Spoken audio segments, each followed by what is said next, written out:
In 1965, there were many reasons why a person could be enthusiastic about the future and want to launch a newspaper.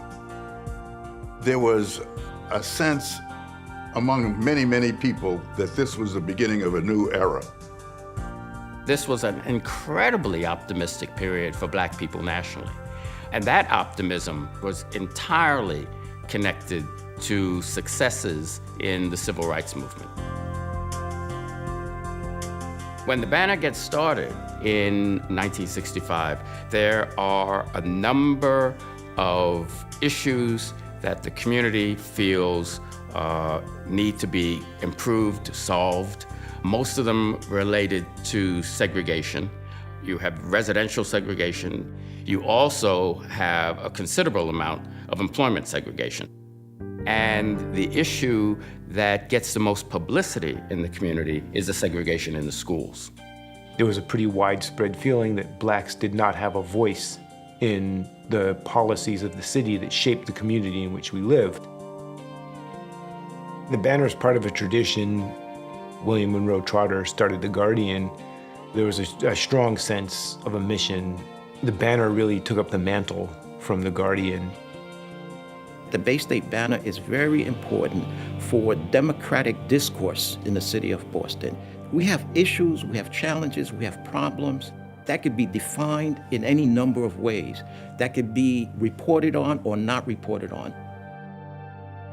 It is Black press reporting stories of national and international and citywide interest that aren't being covered by the mainstream press. Issues often relating to social and economic justice on a national basis, national politics affecting African Americans. It covers redlining. It covers police courts and corrections and the disproportionate number of people of color who are serving time. The Banner was very aggressive in covering the anti-apartheid movement, the visit of Nelson Mandela after his release. I traveled to Haiti, did stories there. I traveled to France, did stories about the African community in Paris. We would run stories about economic and social and political developments in Africa, the Pan-African vision of the community of color in America.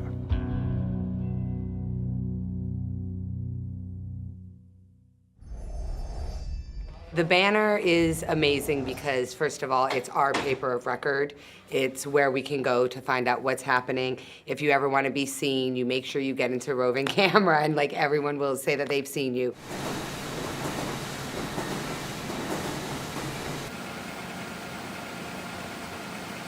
I remember seeing the managing editor and the reporters, and they'd all be sitting at their desks with rotary phones and ashtrays next to their desks because everybody smoked.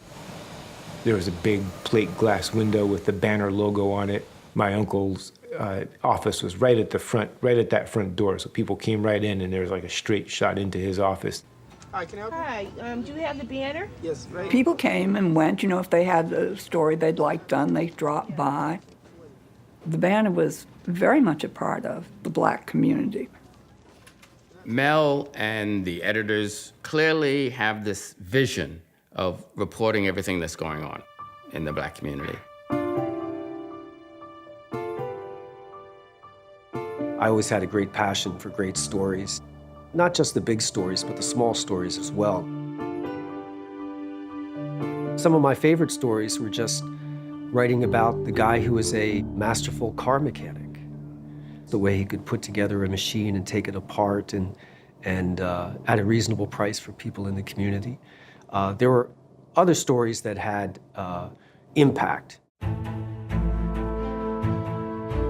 Historically in Boston, Blacks had a hard time breaking into jobs that were lucrative, jobs that were well-paying.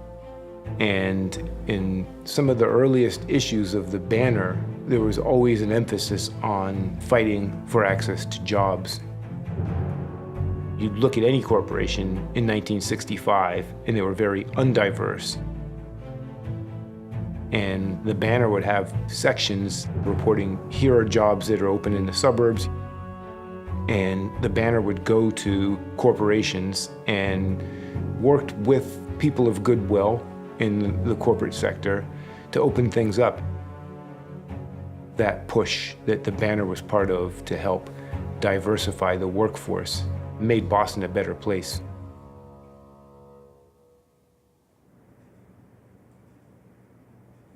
It's been a privilege writing columns over the years for the Bay State Banner because I know that the readership is a very sophisticated readership. And so if I want to engage in debates on any number of issues, the Bay State Banner for me has been a venue to engage in that debate and enhance the discourse around problems and solutions that neighborhoods in the city of Boston are facing.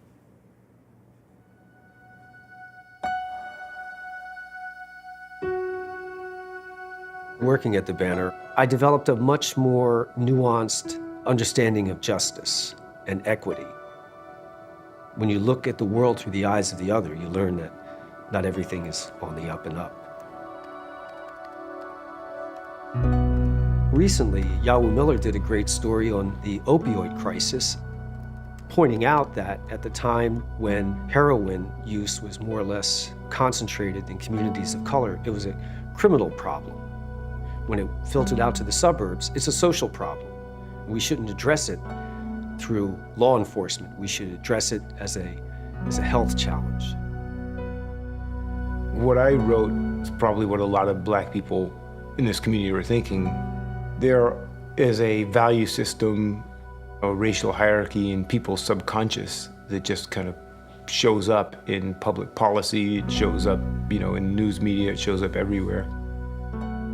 What's encouraging is that you can shine light on it and sort of expose it, and you hope that it helps people understand that here is an attitude that is showing up that you might not have been aware of. What I love about the Banner is that it's the voice of the Black community. For me, I know when I want to know what's going on in Boston, I can find out from the Banner. And also, I love the fact that, it really stays up on the art scene.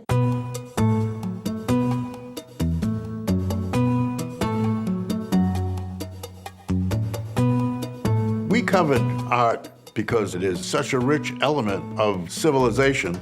I wanted to make sure that African Americans had access to that. There was a lot going on in the arts in the community that no one knew about unless they actually got to those events.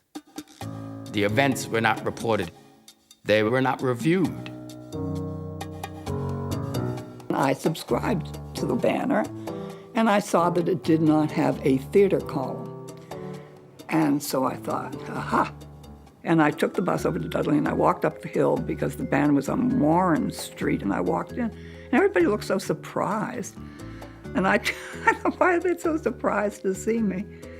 I went to talk to the publisher, who was Mel Miller, and I said what I wanted to do, and he asked me, well, what do you think theater's all about?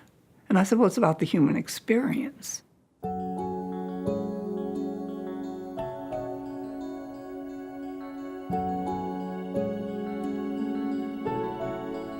The Black community in Boston, when you look at other cities around the country, it's always been relatively small. But if you look at the people who've come through here and the people who've come out of here in the art world, it's amazing.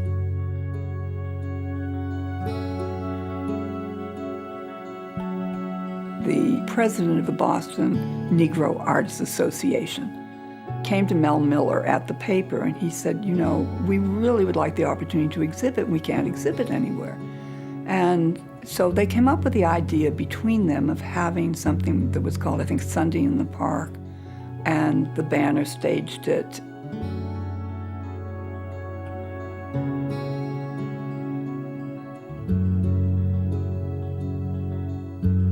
That was the springboard that gave the Black artists in Boston a new view of themselves, and the public a new view of the Black artists.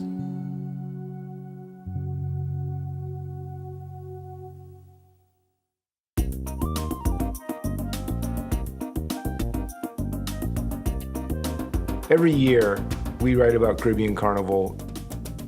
It's the largest event in the Black community annually.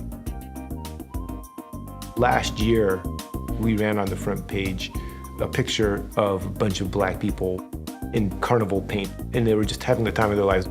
It's such a natural shot, but at the same time, it's not what you see in other news media. You don't see Black folks just having fun. I imagine from a policing perspective, it's not as disruptive as like, say, the St. Patrick's Day parade, but it's like, but if you read about it the next day in the paper, you get a very different sense of what happened if you read the banner than you would if you read any other newspaper.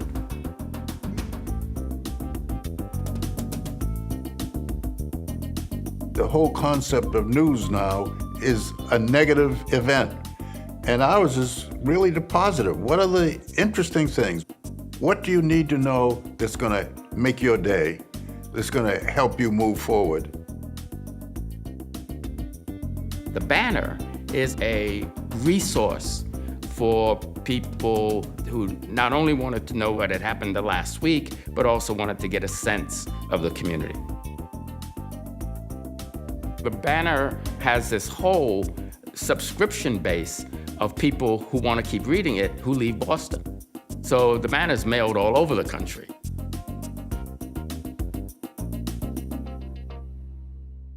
Publications that are based directly in the community, and especially those that serve communities of color and specialized ethnic communities, are really critical to understanding the stories on the ground and the stories that are most impacting the populations that they serve.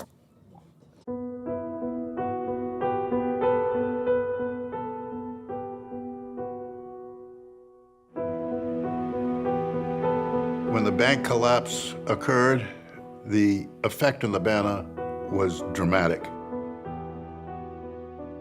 We had to suspend publication for a period of time while we put something together to refinance and see if there was a possibility of surviving. Many publications did not survive.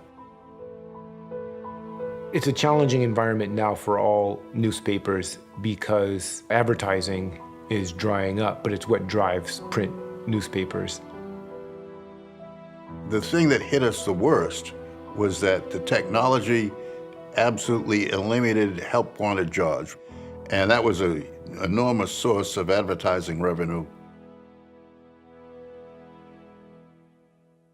The banner is beautiful. I read it every chance I get one. My name's Philip, and they used to have them in the box. So when I go home, which I'm leaving from work, I always like the articles in them. Get you one. Good stuff.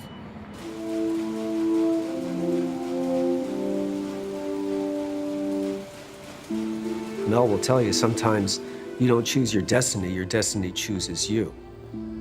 He had been touched by destiny to keep this paper alive, to keep this mission going, to fill this vacuum in a way that with discipline and energy and foresight and with every ounce of his heart and soul. Institution building is a full-time proposition. It takes all of your talents and interests and energy to focus on developing that. And for that reason alone, we owe Mel Miller and the BAYSTATE banner a great debt of gratitude. Mel Miller is a race man. And no matter what, his bottom line is that Black people should succeed. And if you have to make a choice, you always make it for Black people. He is solid as a rock. You can always count on him to stand firm for what is right. That sense of integrity and willingness to tell the truth, regardless of whether it hurts or not, is what has made the banner successful, and it's what makes Mel successful. Mel feels that it's okay to criticize Black people. And it's okay to criticize Black people in print, in his newspaper, in his editorials. And it comes out of his understanding of his concern for black people, but he doesn't think that that concern should have him be easy on the community. There's a very human impulse to tear people down. And I don't think the banner's ever been about that. And none of my Uncle Melvin's editorials have ever been ad hominem attacks on people. But, you know, he's very opinionated. He doesn't shy away from differences of opinion. He leans into them, and he makes his opinion known. I'm a warrior type, and I know that. It's so easy to go along to get along, and there has to be times when people have to be willing to stand up. Sometimes we're in a position to disagree with the editorial position of the banner on certain issues, but when that happens, I either receive a different point of view that I hadn't considered, or B, get the biggest belly laugh out of how can they be saying this about this issue. So, and that's important to be able to have that point of view as well. The banner's cool because it gives the inside information that you're not going to get in the Boston Globe or the Herald or other sources. It kind of gives you like a real, like from the to the community, for the community.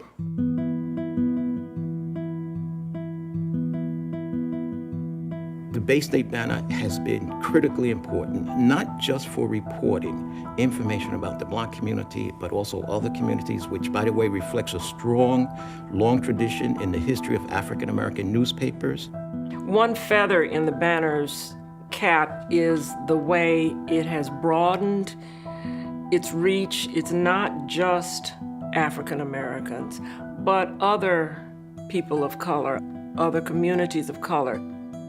We are essentially the voice for African Americans, but anybody who lives in our turf are our people. Roxbury now has a significant number of Latinas in that community, and you see that reflected in the pages of the banner. And that's a good thing, because sometimes those stories are ignored or misrepresented in the majority press as well. The African American and minority communities are beginning to feel that they do have some say over what goes on in this city, and the majority community is recognizing that they need to serve the entire community. It's not just about putting Black faces in important positions, because one day they're there, maybe the next day they're not there. It's really about pushing a vision that is helpful, that is empowering for everyone in the city of Boston. And I place the Baystate banner more in doing that than simply celebrating, which it does appropriately, but simply celebrating instances of diversity. Well, I think it's addressed issues that mainstream doesn't really address, and I think that it really hits home when it talks about issues concerning the urban population, particularly Blacks and other minorities. So I think it's a very, very important vocal instrument in our community.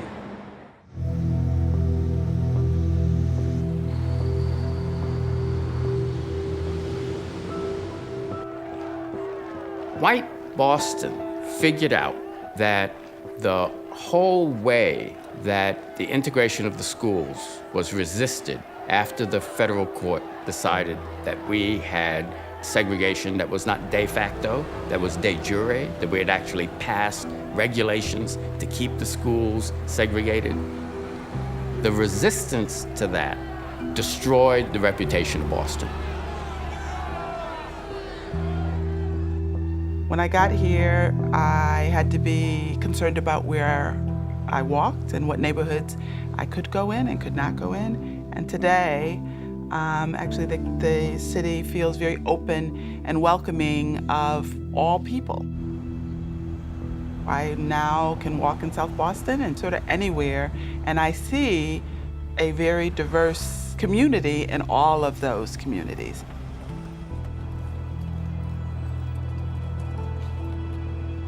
Boston is progressing, but we still have a long way to go.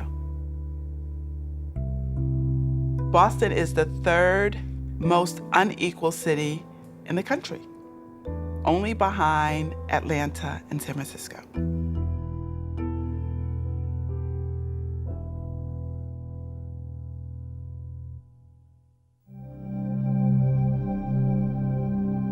The Boston Fed report on wealth was, in one sense, an eye-opener because they provided hard numbers showing the enormous gap between black assets and white assets, black wealth and white wealth. The disparity of wealth is significant, and yet when you hear elected officials, there's a lot of talk about how diverse and wonderful Boston is. And there's no question it is diverse. Today we are a majority-minority city.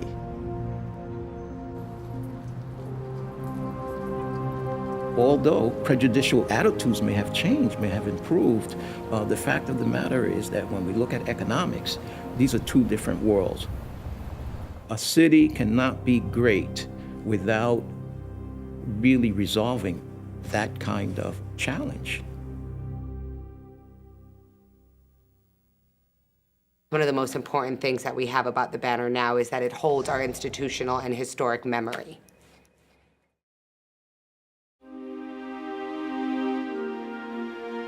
It's an amazing accomplishment that the Bay State banner has survived for 50 years. That longevity for any business, let alone a black business, is just incredible. As a business owner, I know what it's like to make payroll and to really grow a business through a lot of different cycles, economic cycles, as well as through this technological renaissance that's really happened. And the banner has done a great job in doing that. I guess God's not finished with me yet. God wants to work me to death. The only rationale I can get for the survival of the banner is that some higher force must want it, because it's been quite a struggle to survive. The banner is needed to tell our own stories from our own point of view, to celebrate our accomplishments to the fullest in a way that might not always be reflected in other media. And if the full scope of a history of a city, of a state, of a country is to be accurate, that voice and those stories need to be included. If people of color are half the people in Boston, then how come they don't get half the stories? You can put pressure on those institutions to do better, but in the meantime, if you don't have papers like the banner, you're not going to hear the stories. Journalism has had and continues to have and will have a profound impact on who we are as a society and how we respond to what's going on around us. The fact that the Bay State banner has been here for 50 years is a tribute to their roots in the community and the fact that people look every week towards reading the Bay State banner in order to stay informed. It's not a market that's really based on profit or the bottom line. It's a market that really reflects commitment to do whatever it's possible to continue its call to make Boston a better place for everyone. The banner is part of a tradition of Black people standing up for their rights as residents of the city of Boston, as residents of the Commonwealth of Massachusetts, as United States citizens, rights to equal access to jobs, to education, to determine the future of our community, and we'll continue to do that. From my lips to God's ears, may it survive another 50 years. I shudder to think of the city of Boston without the Bay State banner.